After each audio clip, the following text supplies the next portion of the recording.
Bonsoir à tous et bienvenue pour ce 16e épisode de Culturama, enfin. Et nous allons parler sur un film culte, un film de mon enfance. Je vais parler de The Mask.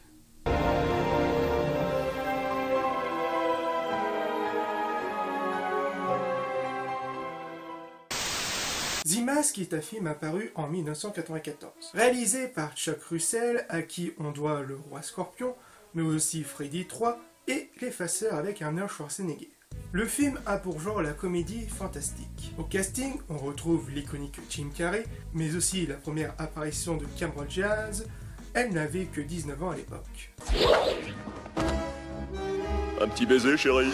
Que je vous ferai voir ma grosse gondole et ma belle tour de Pise, et puis je planterai ma grosse fourchette dans vos rêves de lit! Le film est une adaptation inspirée du comics The Mask, qui lui est une toute autre ambiance. À peu près beaucoup plus dark de ce qu'on pouvait l'imaginer. Le film est produit par les studios New Line Cinema, avec comme budget environ 23 millions de dollars et qui va rapporter un peu plus de environ 352 millions de dollars au total, ce qui le placera en 4e position du box-office de 1994. Splendid! Alors, ça raconte quoi? Stanley Eclipse est un employé de banque, à la fois timide et comique, avec une vie des plus banales, jusqu'au jour où il va faire la rencontre de la belle Tina, une danseuse de la célèbre boîte de nuit, le Coco Bango, et qu'elle est venue exprès pour ouvrir un compte. Mais avec une toute autre raison qui sera rapidement expliquée dans le film. Le temps passe et la vie de Stanley commençait à tourner en malchance. Alors que sa voiture tomba en panne, il découvrait un homme inconscient sur l'eau.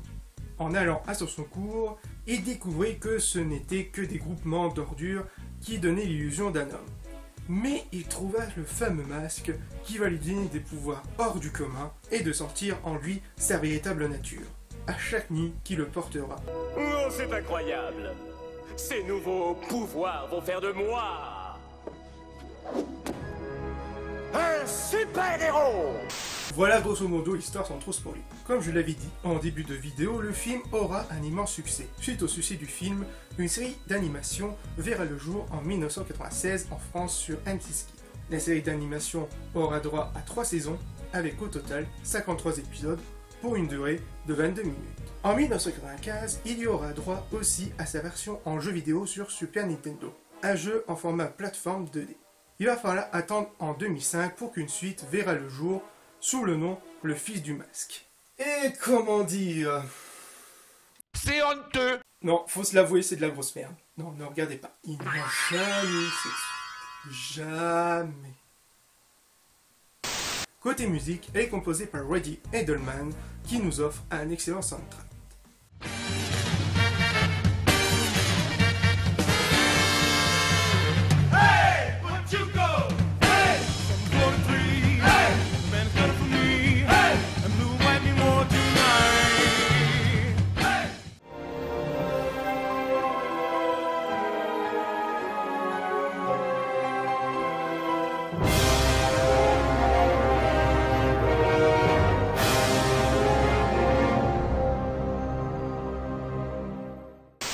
Voici quelques petits bonus issus du film.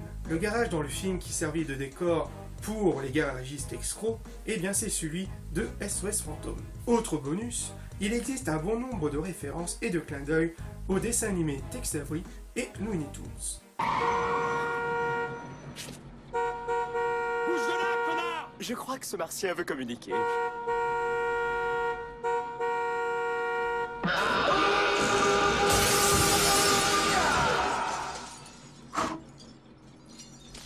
Le chien de Stanley est en fait le chien de Jim Carrey, car pour la petite histoire, le chien de base avait du mal sur le plateau, malgré qu'il était assez bien dressé. Et Jim Carrey avait proposé son chien, qui s'entendait parfaitement, qui était la même race que celui-ci, et qui réussissait parfaitement alors qu'il n'avait aucune expérience. Pour conclure, c'est un film que je vous conseille fortement à découvrir et à redécouvrir. Le film réussit parfaitement à mélanger comédie et fantastique en nous offrant une toute autre version que celui du comics original qui est beaucoup plus dark. On ne peut pas oublier un excellent Jim Carrey qui se donne vraiment à fond, mais aussi au niveau des effets spéciaux qui tient toujours bien la route encore aujourd'hui. et niveau narration, mais aussi côté réalisation, simple et efficace, et qui restera à jamais un film culte. Et voilà, ce CDM Culturama est fini, et on se retrouve pour de futures vidéos. Peace!